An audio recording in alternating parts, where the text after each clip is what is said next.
Good evening. I'm Mike Hyter, President and CEO of the Executive Leadership Council. I am privileged to serve as your moderator for tonight's special panel, Grooming the Next Generation of Black Boardroom Leadership.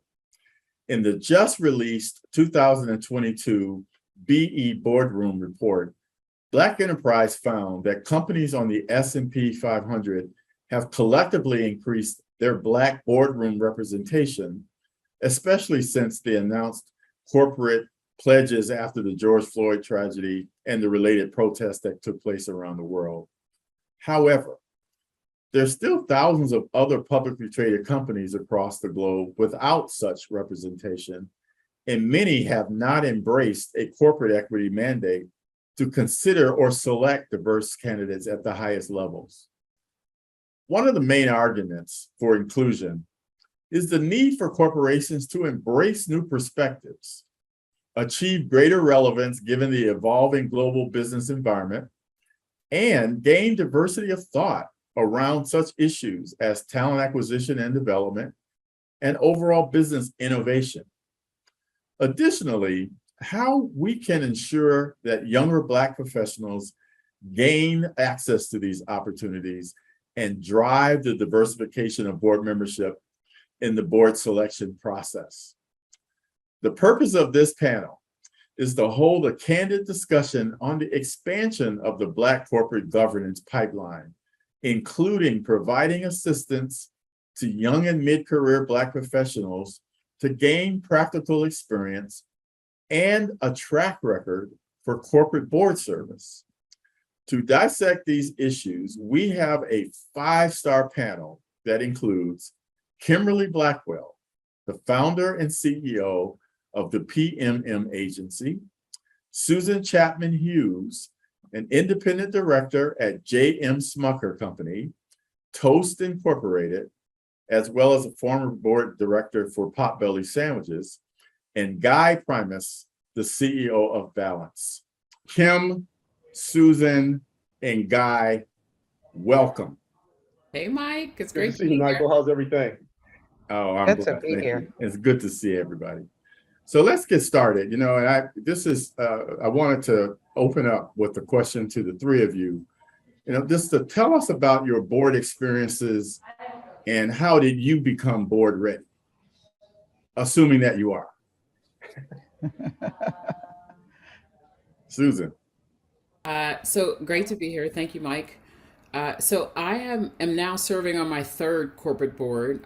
My first board was Potbelly Corporation, and I served on that board for 6.5 years. And the last 2.5 years, I've served on the board of the J.M. SmuckerCompany. So hopefully you all love peanut butter, pet snacks, and coffee.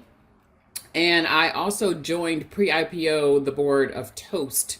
And so if you are ordering food, you are likely ordering on our point of sale SaaS.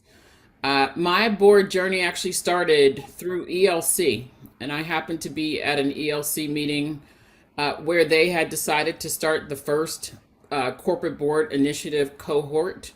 I filled out the survey, and they said, guess what, Susan? We want you to join the cohort. I didn't know much about what that really was.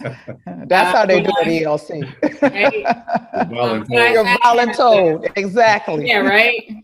I had the benefit of having a great mentor of mine who was the CEO and chairman of the company I worked for tell me several times that it would be really great for me to join a corporate board and that it would be really accretive to my desire to want to become a CEO one day. And so I always take his advice because he always knows what he's talking about. And so through that journey of support through the CBI and his support, I was able to land the board at Potbelly. That's interesting because my experience is almost backwards from yours. I came to board service because I was a CEO of a few startup companies. And so by being a founder and being a CEO of those companies, I was actually a board member. Although I think my, I'll say, predisposition to board work started with Rodney Atkins, who's one of my friends and mentors and a friend of all yours, I'm sure. So yes. Rod, I've known for 35 years. And he, just following him and kind of observing him and seeing how he moved actually opened my mind to it. And then my good friend Gary May, who's a chancellor at UC Davis, appointed me to my first nonprofit board, which was the Board of Industrial Engineering, and then the College of Engineering, and then the Georgia Tech Advisory Board. And so I was able to interface and interact with a lot of folks that way as well. But, I think I wouldn't have been a board ready or even a board candidate if not for the startup work. Yeah, yeah. Kim. Yeah, so I'm feeling somewhat like the neophyte here. My board service has been one that's been somewhat tenured, but was recently named to publicly traded company WAG, and it's designed to be the pet marketplace and go-to for pet parents. But in kind of backtracking, I currently serve and work with Mike Hyter on the ELC board, but I can date back as far back to being from Columbus, Ohio, seeing great leaders like Donna James, having her pull me under her wing and saying, hey, you're going to start out on non-profit boards. And so I've been serving as a member of the chamber and therefore just kind of getting my feet wet in preparation in the governance structures. I also did the Harvard course. And interestingly, as it relates to readiness and my appointment to the WAG board, was able to build that into a part of the onboarding, and I'm currently in a cohort in a program design. It's called Board Brilliance, and it's by Illumin in a Him for Her program. Yeah. I think the fact that it's different is part of the opportunity for this conversation, because there isn't really a one size fit all kind of a thing as it relates to how people are positioned. I mean, I'm on Dine Brands board, and we are Applebee's and IHOP for people who are buttering their bread with Smucker's stuff. While feeding their dog. Exactly. And, they were a client of mine when I did a lot of work with the CEO and their board 3 or 4 years ago. And one of their board members just basically started tracking me for years, and it just happened. And so if you think about it, it's probably for every 10 or 15 of us, the journey is a little different, yes, which is one of the things that I think is important for the audience to hear. But for you all who are on boards, is there anything you could share briefly about what you learned about board service that would have been helpful in preparation for the position? Because I think that would be interesting for people who are listening in. For me, it's interesting because the first board that I served on went into crisis. And we ended up having an activist. Actually, we ended up with 2 activists. We also went through a CEO transition and a CFO transition and a whole bunch of other stuff. And so for me, it would have been helpful if people had told me about the other side of board service, because, it's all painted as this wonderful, amazing experience, 4 meetings a year, you come and give advice, you share your thoughts, and you go home and it's great.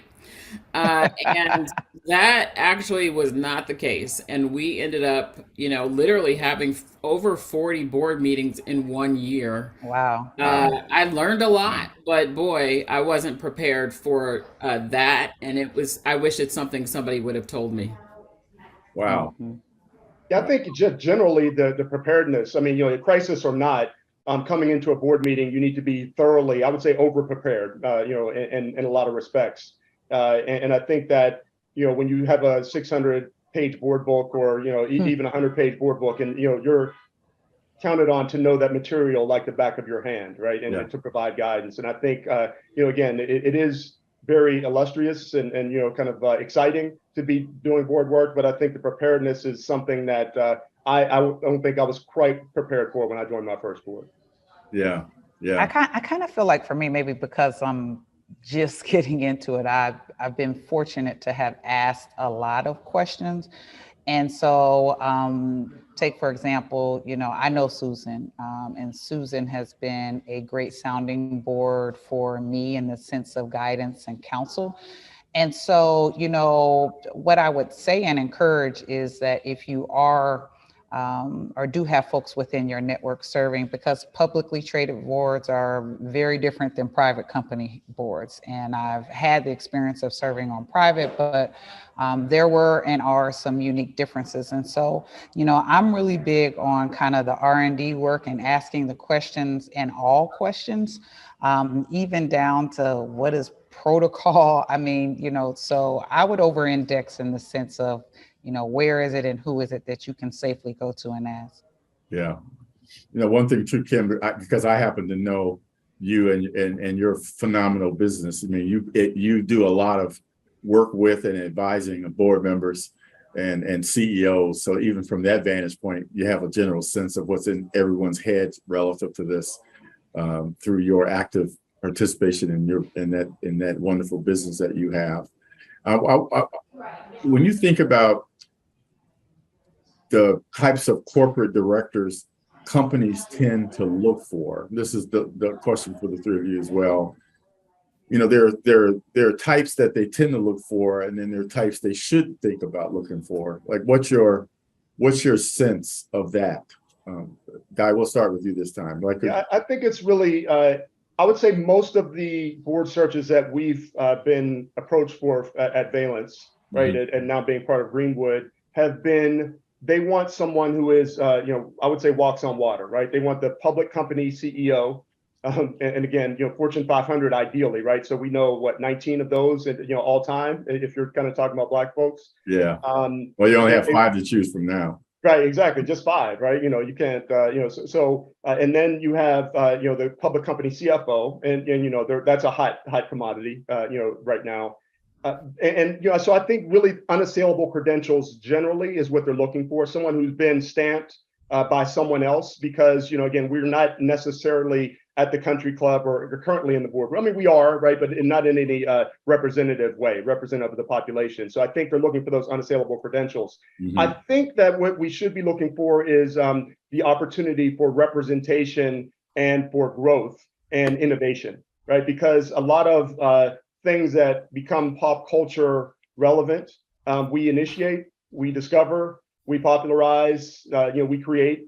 And I think that I've seen it where someone came to us because they were looking to go public. They were, announced they were going to go public in January, and they're looking to go public, and they wanted to hire a public company CFO, which is very, very understandable. If you're going public, you want to know what it's like on the other side. Yeah. But the truth is that this company was born of the culture that we as Black folks created, right? And I think that they missed that opportunity because, when you're looking for someone that's a public company CFO, they're probably not of that culture, just by kind of age-wise, because it's a relatively, kind of 80s innovation. Yeah. And so it's just that thing, the need for innovation, the need to really understand some of the opportunities in the markets that I think people are missing from time to time. Yeah. It's interesting, Guy, when I hear you talk about that, I certainly have gotten my share of, hey, do you know any CEOs or CFOs? And what I've discovered after asking several questions is that usually they don't know what they want. And what they really need is something completely different. And so I think that presents an opportunity for those of us who get the phone calls to really probe and really push on what they need, and then help leverage our network to bring people to the conversation. Because in the last 2 years in particular, issues like supply chain, cybersecurity risk and management, international engagement, certainly finance, ESG are all titles that have, things that you really need expertise on your board in many cases. And so really pushing them to think differently around who comes in that box, and then being able to leverage the gravitas that you bring to help make the process easier for them. I want to build on that, and Kim, specifically with you, given as an entrepreneur, from your vantage point, why do you think it's critical for corporate boards to look for different types of directors, like entrepreneurs, instead of just CEOs and CFOs? Yeah, I think there's a different perspective in the way in which we think. And I think it's being more invited and encouraged now. Just even looking at the dynamics. I have the privilege of working what I call corporate adjacent as a consultancy arm, but looking at that too, and where and how folks tend now to want, as Guy mentioned, the innovation, the disruptive thinking. How is it that, for me, honestly, it was that advantage point of being digi first, where and how in the last 2 years, as Susan mentioned, companies were thinking different and had to act differently, and where and how the marketplace had changed as it related to interface. So, as an entrepreneur, what I'm hoping, and I will say this, I remember years ago, I didn't aspire to be on a corporate board. For me, I just really didn't think that folks were looking for me. And I remember Carla Harris saying to me once, the boardroom is changing and we are looking for people like you because you do bring a different sense of asking the right questions. Mike, you mentioned something earlier too, and I believe Guy did as well. As founders, we tend to be more in kind of problem solving and, where and how we want to dive in, but this has been a shift for me. And as much as I look at things in the sense of being an operator, now it's more so making the shift from an oversight position and making sure that I'm a good thought partner to the business and the board, but also understanding that it's the CEO and the senior management team and their duties and obligations to run the company. So, as an entrepreneur, there's a double-edged sword to this game, but I'm enjoying it. That's a great point, though. I think you have to fight that urge to be the operator, right? When you're invited to join a board, because it is, that's our nature, as entrepreneurs. Like if you don't fix the problem, it's not going to get fixed. And that kind of takes over. And if you don't shift, I don't know how long you'll be on the board. But it's also interesting to note, Mike, just really, having been on a pre-IPO board that went public, I think the depth of ask for engagement was certainly much deeper before we went public. And so I think as you think about the kinds of board that you want to join, many pre-IPO boards are actually hiring you because they want you to do some work for some shares. But as you go through the process, right? And as you go through the process of either, going through an event to be sold or, going public, that begins to change, particularly if you go through the public markets, because then it becomes a nose in, hands out expectation. Yeah. But to be agile for both is really critical. And I think to your point earlier, it's not something that the average person, if they haven't been on the board, actually thinks about once they get past what being on one is. And Guy, given what you're doing now and also your experiences, what should major corporations, I guess, work with, or how should they work with organizations? And Susan, I guess, given some of the work you've done too, this is about board readiness. What should organizations do to foster the development of board ready executives and entrepreneurs in the first place? Yeah, I mean, I think of it like in two ways. One is just knowing who's out there, right? So being open to warm introductions. I've seen a lot of organizations that will host events so that they can know, not just board members, but, kind of future executives as well. And I think that's really, really critical, because otherwise you're making calls to the 2 or 3 people that say Black folks that and, again, they know a lot of, Mike, everyone in the, kind of God's green creation here, but, short of you, we have, networks and they might not be as vast. And so really understanding that, there are a lot of candidates that can be had, and understanding what you're looking for and going out into the highways and byways and doing that search ahead of time and warm introductions is important. The other thing I thought a lot about is, not everyone can join. There aren't enough spaces for everyone to join in a board capacity right now, right? But I think developing some type of farm system, or, especially in startup or world, board advisor or board observer roles, I think is really critical as well. And I think we have to be open to those type of opportunities as well, because not everyone is going to go on the board of Exxon Mobil, kind of right off the bat, right? It's just not going to happen. And I've seen people take steps, but once you take that first step, I think, then people are they're aware of who you are, and then the world of opportunity opens up. Oh, go ahead, Susan. No, Guy, I was going to say, and to that point, I think that, for everyone, I always advise them to be very critical about what is the right first board for you, and why are you pursuing board service. And I think one of the things that the preparatory programs do is it helps you get really clear on that, because, everybody doesn't want to be on a Fortune 100 board. They don't tend to have a lot of activity going on with them. It's a very different boardroom experience than a company that has a lot more activity going through big growth and changes. And so you have to really be thoughtful about what that is. The board readiness programs also, for so many of us who really, in your day job didn't have that much interaction with the board, demystifies the board process. Like, why do people serve on the board? What is the responsibility of being a board member? How do you prepare yourself for the conversations? Can you go through mock interviews? And so there have been, at least in the last couple of years, several organizations that have really put forth a foot to help African Americans in particular think about and get prepared for board service. I also, tell a lot of people that many of us are actually already board ready. We have to get board prepared. And I think there's an important distinction. Yeah. Because a lot of people undercut their thoughts around, oh my goodness, I got to go sit in this room full of these people, and what are they going to think of me, and what am I going to bring to the table? Okay, I know I've got these credentials, and the reality of the situation is, if you make it through the process, there's a lot of value there for you.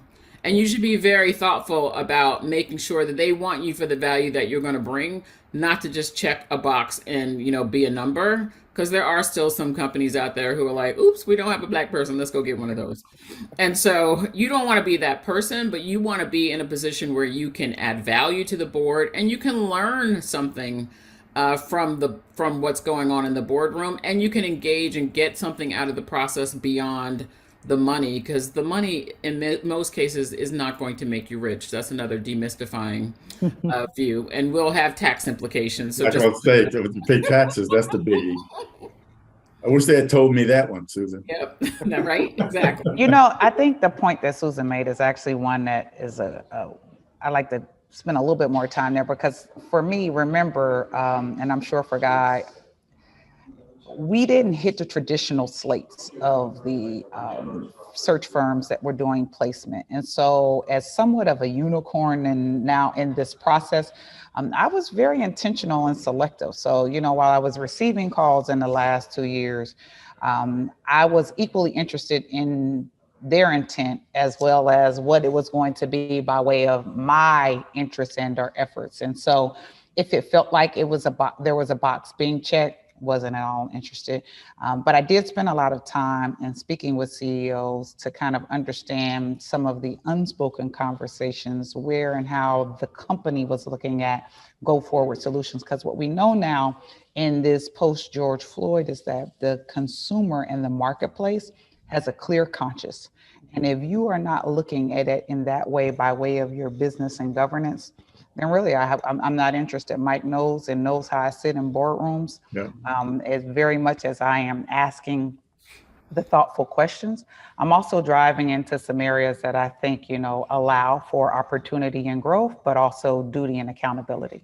Yeah. Kim, did you find your opportunity through a traditional search firm? I'm curious. No, so listen, I didn't think so. I did not for this one. And what I would say too is that, we didn't get into background, but I play a lot as a venture capitalist. And so I'm sitting in different PE conversations as an LP and or groups.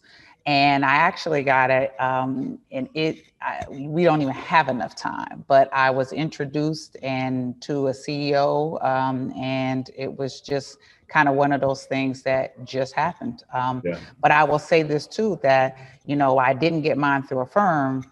I am having a lot more firm conversations, and it goes back to oftentimes someone saying, Susan Chapman-Hughes gave me your name and thought you might be interested in a great candidate in this.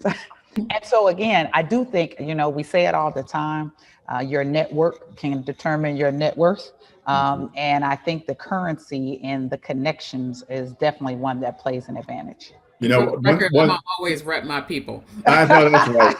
And Susan, one thing that I wanted to at least acknowledge, again, Kim, having spent a few years in the executive search side of things before I ended up with the ELC in the role here, is that 70%, roughly 70% of folks who are placed on boards is not through firms. So I think people, another myth is that the search firms represent they are over indexed in terms of their representation of placing people. But I wanted to, with a few minutes left, I really wanted to tap into this one piece of board service. And I want to be transparent on the fact that for the audience, I've known Susan forever. And Susan is, since I was a baby, is young, but was younger when her board journey started relative to others. And so, and given the experiences that you referenced, Susan, for those of us who are on boards, what can Black board members do to improve C-suite representation in the companies that they sit on the boards of? Because I think people tend to ask that question often, and you've been in those rooms. So what do you think?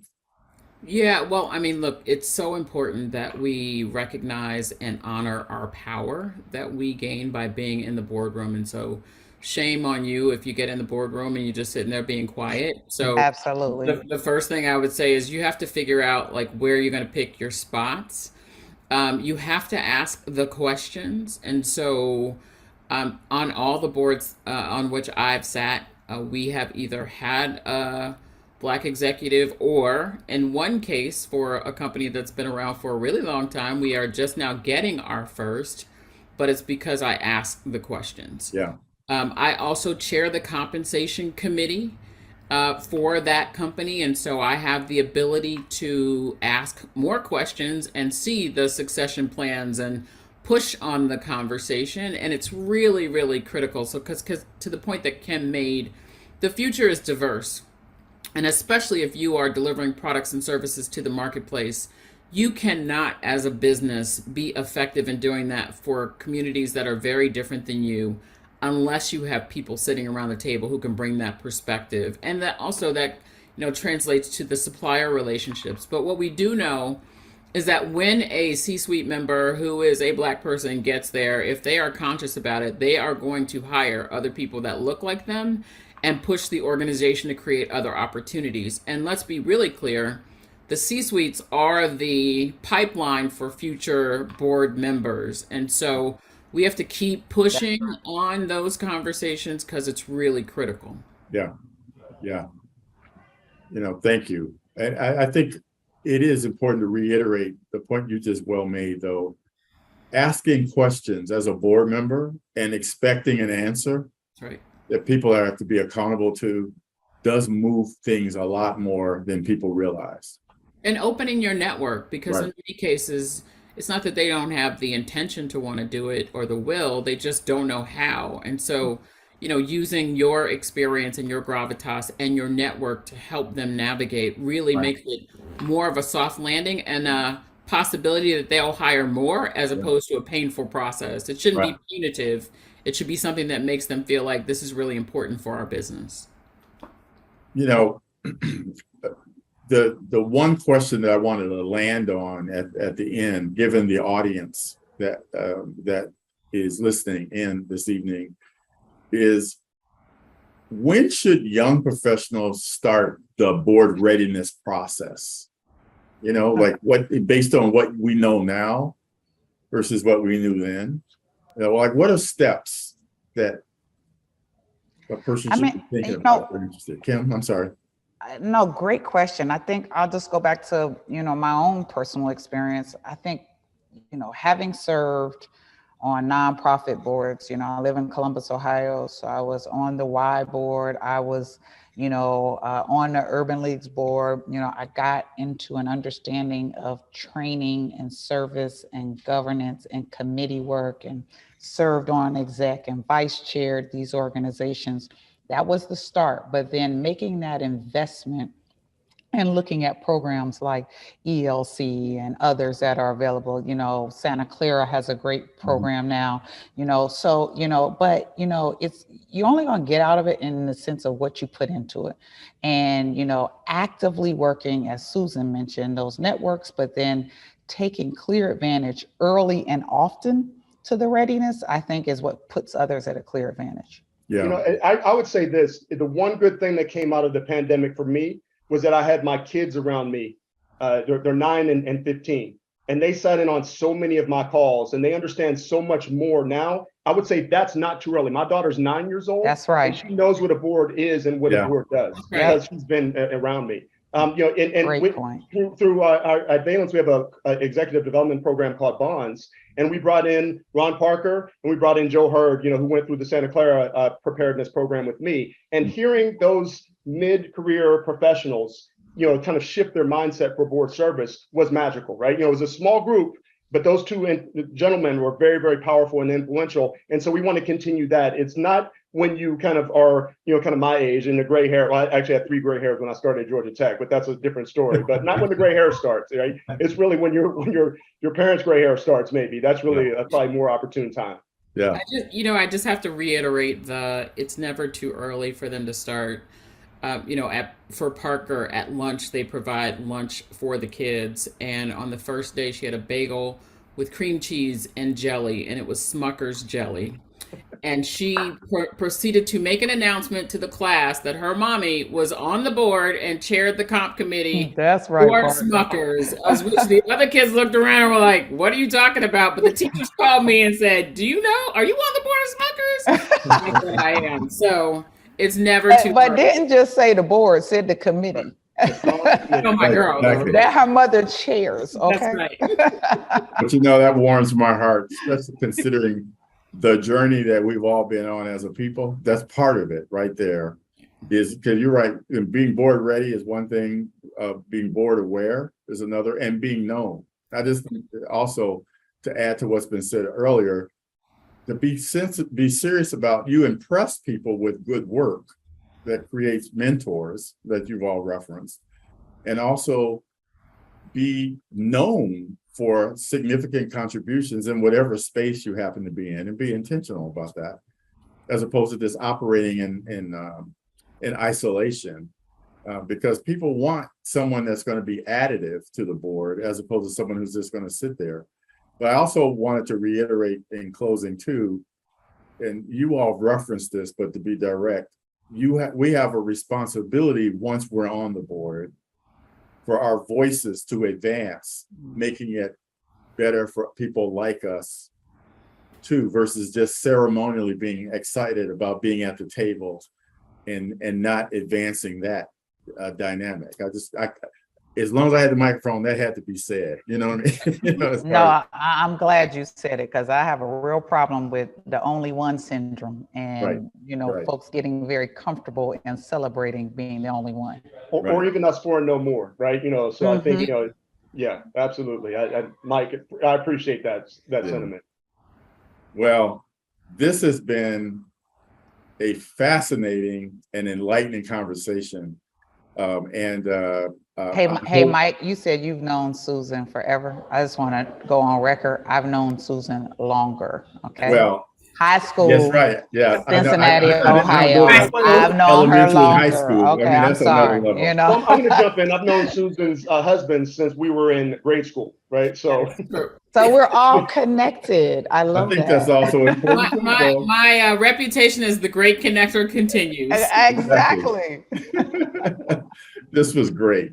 I appreciate all that you've contributed, and it's been a pleasure to hear from some of the, if not the most sought after experts in this space on this panel today with Guy, Susan, and Kim. Thank you. And thanks for sharing your insights. Thank you, Mike. Thank you very much, Mike. Good to see everyone. Good to see you guys.